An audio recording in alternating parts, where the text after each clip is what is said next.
រុស្ស៊ីវាយប្រហារទីក្រុងនានារបស់អ៊ុយក្រែនសម្លាប់មនុស្ស27នាក់ក្នុងអំឡុងពេលនៃការចរចាបទជបាញ់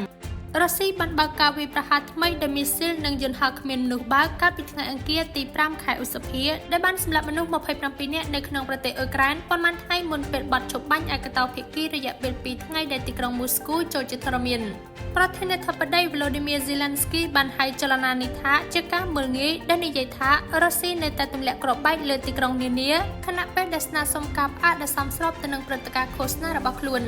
យ៉ាងហោចណាស់មនុស្ស12នាក់បានស្លាប់នៅក្នុងការវាយប្រហារតាមអាកាសលើទីក្រុង Zaporizhzhia ភាគខាងត្បូងនិងមនុស្ស6នាក់ផ្សេងទៀតត្រូវបានសម្លាប់នៅក្នុងការវាយប្រហាររបស់រុស្ស៊ីលើទីក្រុង Kramatorsk ដែលជាមជ្ឈមណ្ឌលសំខាន់មួយដែលកាន់កាប់ដោយអ៊ុយក្រែននៅក្នុងតំបន់ Donetsk នៅភាគកណ្ដាលទីក្រុង Poltava មនុស្ស4នាក់ត្រូវបានសម្លាប់បន្ទាប់ពីការវាយប្រហារចំនួន2ដង